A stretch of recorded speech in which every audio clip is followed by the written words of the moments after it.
يا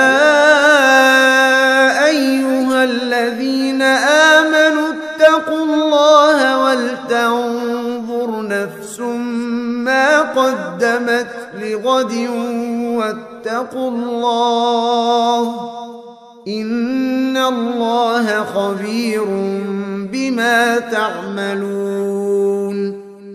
Supaya tidak menjangkit dan menjalar ke kemana-mana, atau mungkin ada aliran lain di tempat ini yang membahayakan, bisa kita sharing saja, sharing.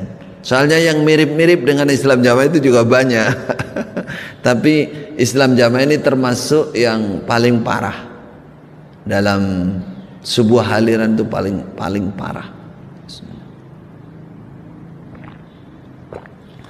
Kenapa kita katakan paling parah? Karena terselubung, tersembunyi, terbungkus.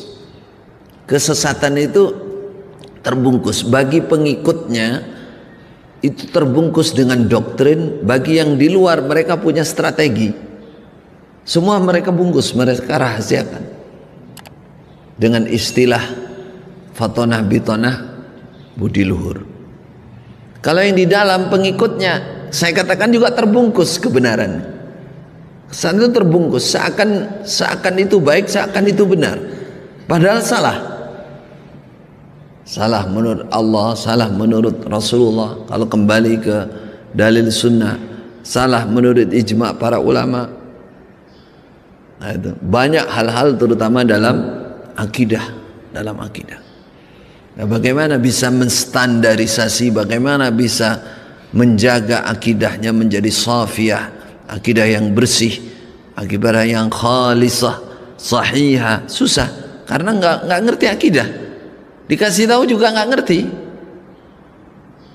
diajak omong juga nggak nyambung.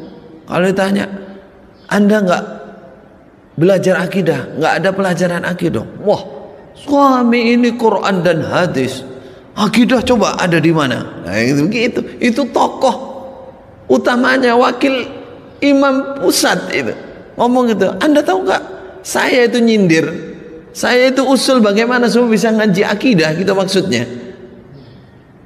Bola balik sampai setahun 2 tahun belum bisa, sampai akhirnya diizini boleh, tapi kajiannya terbatas, hanya khusus di teman-teman saya sendiri. Namanya dulu Paku Bumi di pusatnya Islam Jamaah, dan itu nggak boleh keluar ilmu itu. Saya hanya mulai kitab kecil namanya apa itu,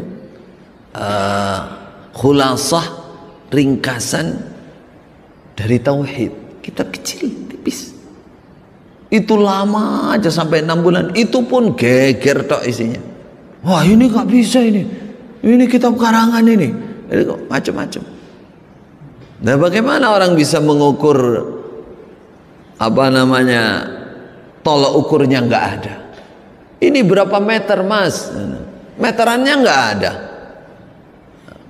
Padahal dia nggak pernah ngerti 1 meter itu berapa jengkal, berapa langkah, nggak pernah tahu. Coba ukur, pastikan berapa meter nih ke belakang nih.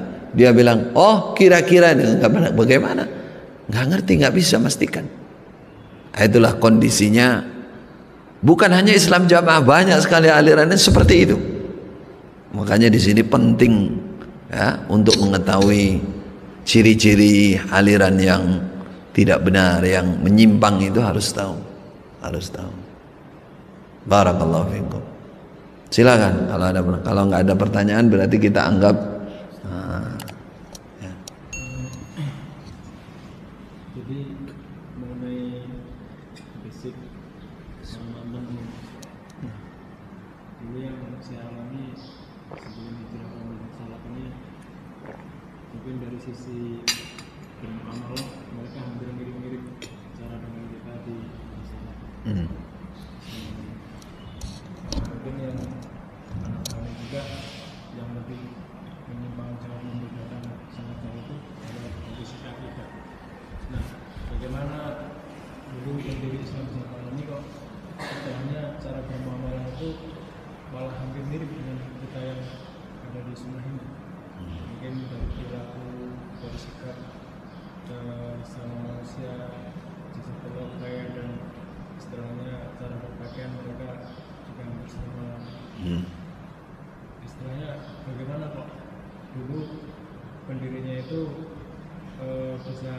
memahaminya sama, namun dari sisi akidah malah jauh berbeda. Apa sempat berguru dengan para ulama salaf, tapi dia dari sisinya untuk memanfaatkan ini maupun. Jadi kalau kita berbicara seputar pertanyaan ini, intinya kan dulu di Islam Jamaah atau sekarang sebenarnya banyak bab muamalah, berinteraksi itu mirip dengan sunnah, karena memang mereka ngaji, mereka mengkaji sunnah. Misalkan cara berpakaian, ya terutama itulah di atas mata kaki, kemudian persaudaraan,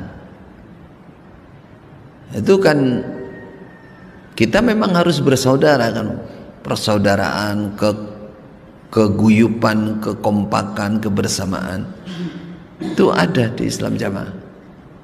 Tapi kenapa akidah kok bertolak belakang dengan manhaj salaf ini? Bertolak belakang.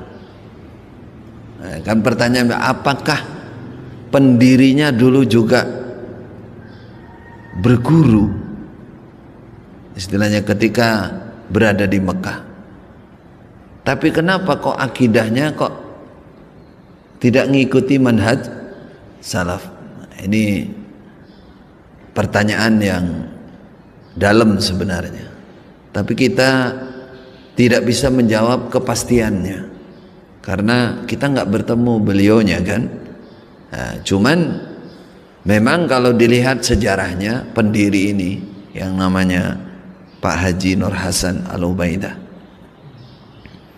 dari Jawa itu memang lama di Mekah, semua orang menyaksikan lama di Mekah, kurang lebih 10 tahun di Mekah, dari tahun 30 sampai 40, dan itu yang terus disuarakan untuk meyakinkan kepada para pengikut ini, para pengikut di bawah. Dan saksinya memang teman-temannya memang banyak. Artinya berada di sana selama itu memang saksinya banyak. Namun kalau saksi keintenan, apa keintenan itu? Keistiqomahan belajar, ya saksi itu kita belum mendapati yang sungguh ajaran. Termasuk teman dekatnya namanya Pak Haji Nur Asnawi.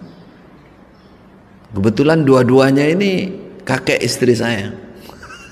Dua-duanya ini teman yang di Mekah juga seperti itu. Beliau mengatakan, tapi nggak berani di depan umum. Jadi ya mbiyen ya Kang Kaji ngajine biasa-biasa. Ora kok sing diceritakno wong-wong niku gak ngono kuwi. Anu diceritakan kan wah, kalau cerita itu banyak sekali yang seakan segalanya, mau jadi qadhi Mekah lah, jadi warga negara sana lah. Kata Mbah Nur, qadhi opo lah. Nah, itu Mbah Nur Asnawi, teman dekatnya yang di Mekah.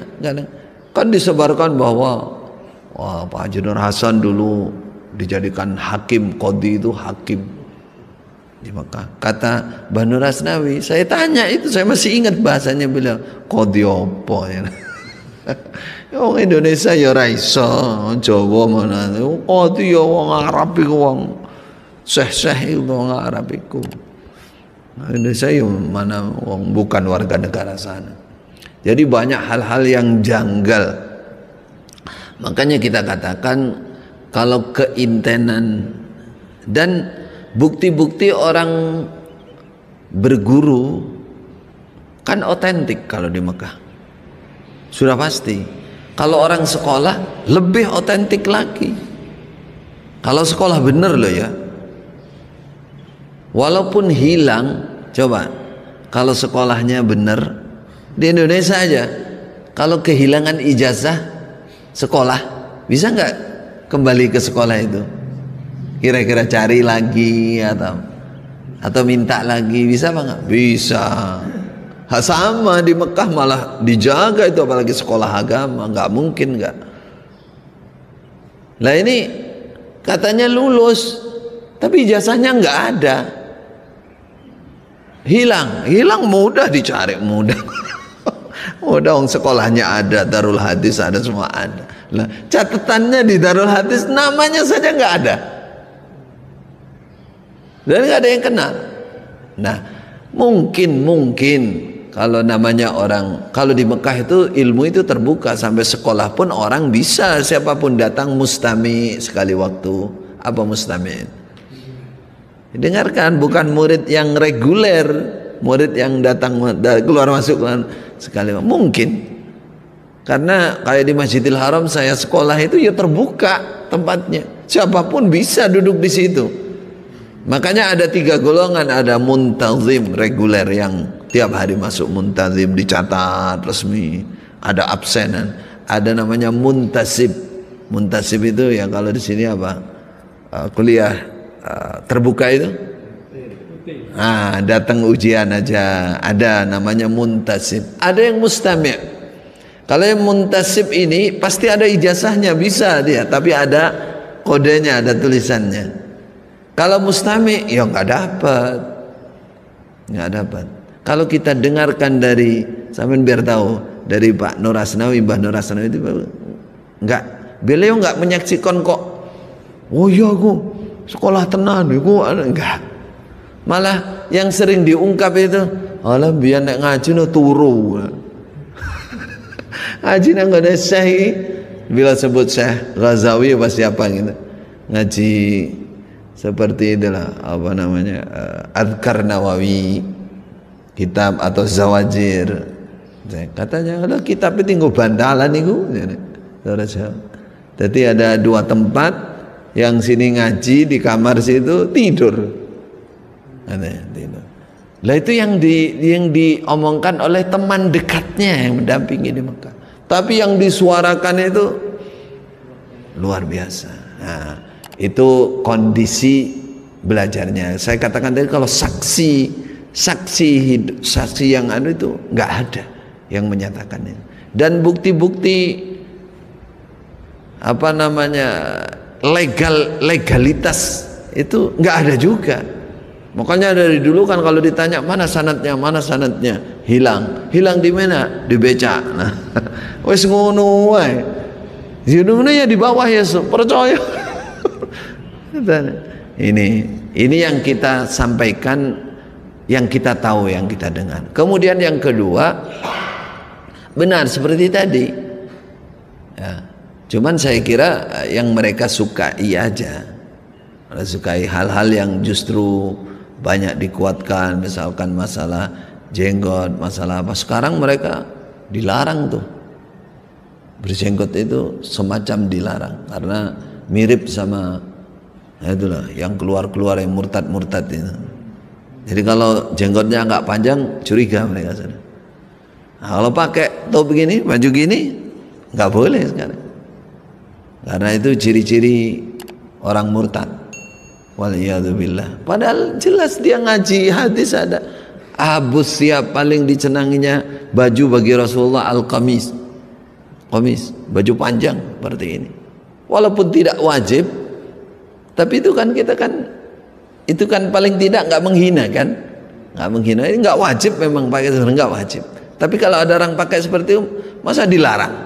Nah, itu contoh. Jadi memang amalannya memang banyak muamalahnya, tapi akidah, nah ini dia yang kita pertanyakan. Kenapa akidah kok nggak nyampe?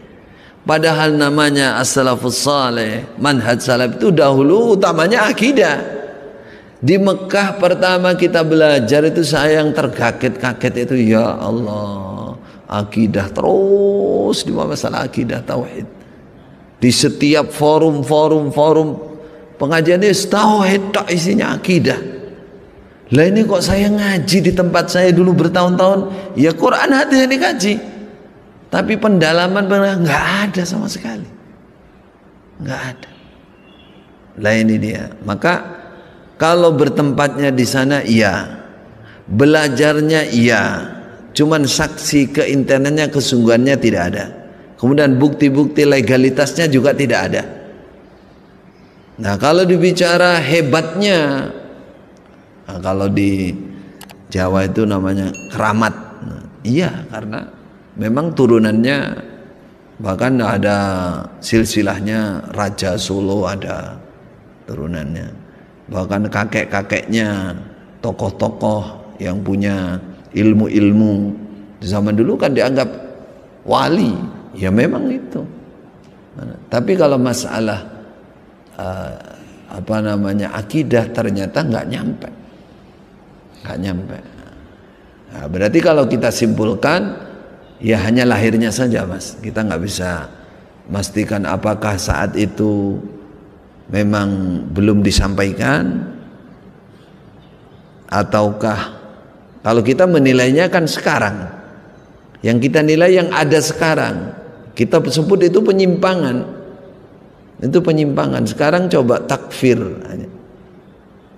pengkafiran yang membabi buta. Semua dikafirkan kalau nggak bergabung. Itu apa akidah salaf? Oh, jauh sekali dari kita. Nggak ada kayak begitu, ajaran kayak begitu. Tapi tanda-tandanya dulu, kalau kita bilang itu semacam strategi saja untuk menggalang umat.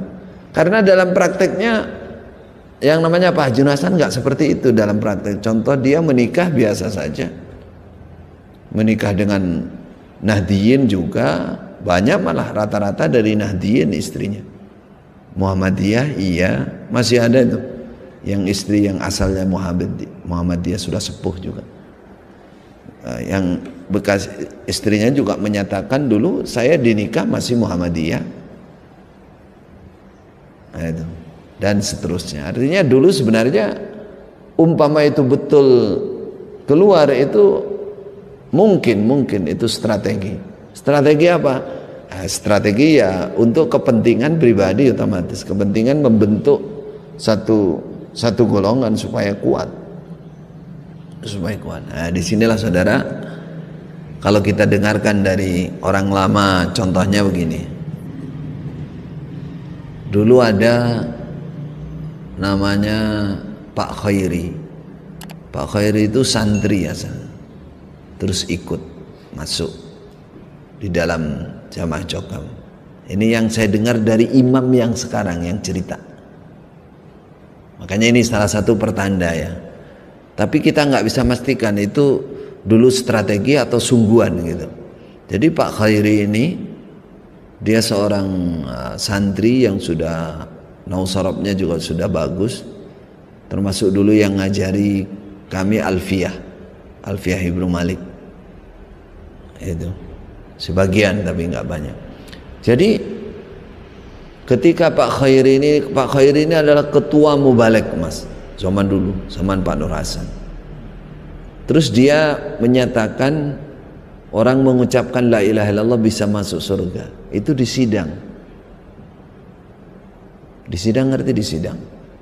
Dipanggil. Yang man qala la ilaha illallah dakhalal jannah itu udah dipanggil. Enggak, artinya seakan mengisyaratkan enggak bisa masuk surga kalau enggak jamaah, enggak bergabung. Itu seperti itu. Akhirnya apa? Dia ditanya, Pak Khairin ditanya, isi pertanyaannya, kamu masih ibaratnya masih menyatakan kalau orang enggak jamaah bisa masuk surga. Loh, bagaimana itu sabda Rasulullah? Seperti itu. Orang bertauhid punya akidah masih bisa masuk surga. Bahasa kita seperti itu sekarang. Jawabannya kurang lebih seperti itu. Akhirnya apa? Dilereni. Kamu jadi manusia biasa. Diteblekkan sampai pada akhirnya ya diramut lagi. Artinya bau-bau takfir itu ada, tapi dalam muamalah seperti tadi menikahi dilarang. Kalau sekarang kan kaku mereka, nggak boleh, mutlak itu haram nikah dengan orang di luar jamaah mereka. Gitu. Kalau zaman dulu masih mana nyatanya bebas. Artinya kita simpulkan ya, belajarnya seperti itu kondisinya. Kemudian dalam prakteknya beragama ya itu, ya saya kira campur-campur. Ada Quran hadisnya, terutama dalam bab muamalah itu Quran hadis. Salatnya Quran hadis. Salatnya. Tapi dalam bab lain ya banyak hal-hal yang akidah terutama nggak dipelajarkan, nggak diperdalam, nggak diterangkan, sehingga apa? Akidahnya jalan sendiri. Yang parah yang seperti saya jelaskan kemarin, bikin akidah sendiri. Standarisasi surga neraka ada di imam, baiat, sambung jamaah, mereka katakan persenan. Jadi karena tidak diajarkan akidah yang benar. Mudah-mudahan bisa dipahami. Barakallahu fiik.